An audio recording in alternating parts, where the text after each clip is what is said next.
I'm Neil Lucking. And Neil, what do you do?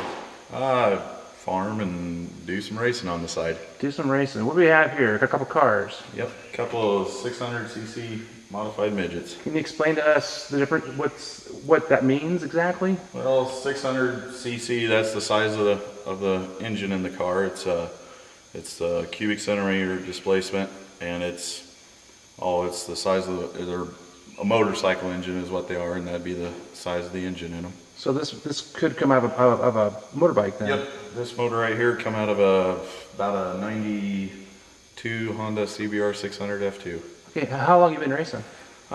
We've been doing this for '99, so not quite 10 years. And you said you and your brothers? Yep, me and my older brother Darren and my younger brother Brandon. And how do you guys do?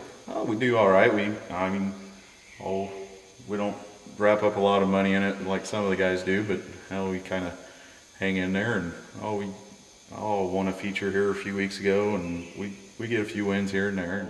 Most of your car manufacturer or guys that build them, they offer them you can get them as what they call a roller, which is just a frame, tires, wheels, no motor or stuff like that, and then you can do anything from that clear up to turnkey race ready, just buy the thing and flip the switch and go kind of deal. Yeah, I see the one in the back has Brandon written on it. Is that, Yep. Each one of you have your own car? Yep. Which one's yours? Mine's the green one back in the corner. Well, that's great. Let's go take a look at it. Once you get everything bought, you usually, eBay's a good place to go and get parts and stuff. And basically the initial cost of it is kind of high, but once you've got the car, then you kind of shop around and get some spares now and then and stuff. And once you get going, then it doesn't cost a whole lot to keep doing it and stuff. So how often are you out driving? Usually once a weekend. Usually about every weekend. We got, I don't know, maybe 3 or 4 weekends off in a summer that we don't have a race. I had a car first, and my older brother used to run a 750cc mini sprint, and then he ended up getting a 600, and we just kind of all had different taste in color, I guess. I see you have Steiny Tunes on there. Is he a reputable guy? Yeah. Mr. Steiny? Yeah.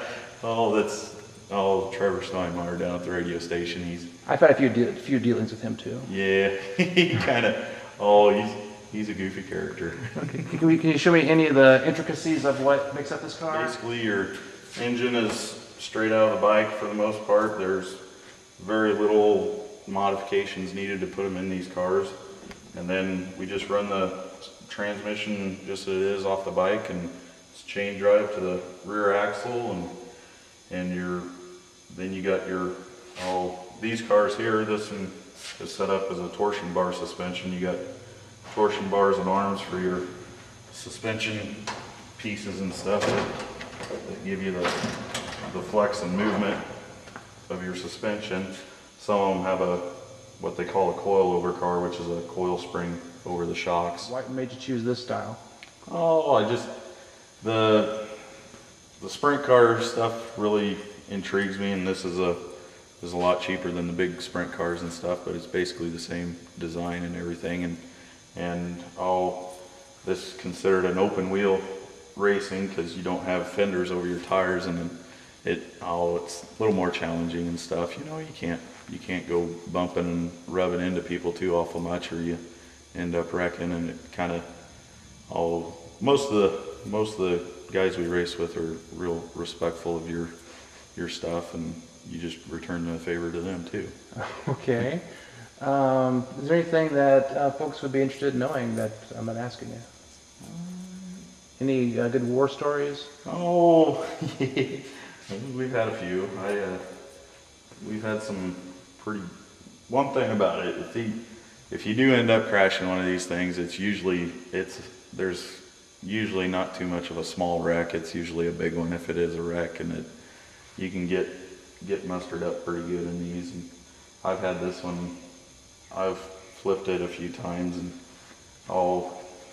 it sucks for the pocketbook, but otherwise it's kind of, I guess, it's different going and seeing it, and then I went for a heck of a wreck, and really didn't get hurt doing it and stuff. But you're making good entertainment for that crowd, right? Yeah, that's a good entertainment value, I guess. $10 a ticket.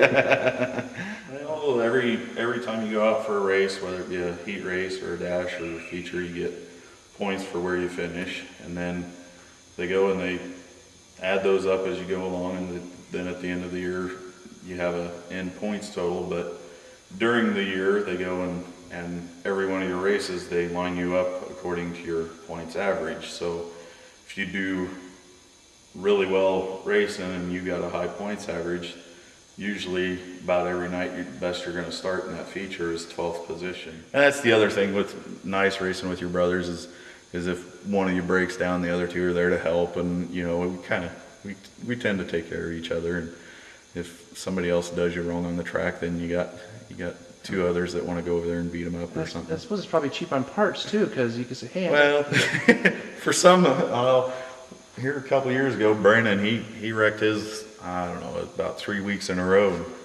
Well, I'll just borrow your spare parts. And well, then when I wrecked, I don't have any spare parts anymore. This is kind of. You keep your stuff in the same trailer? Yeah, everything.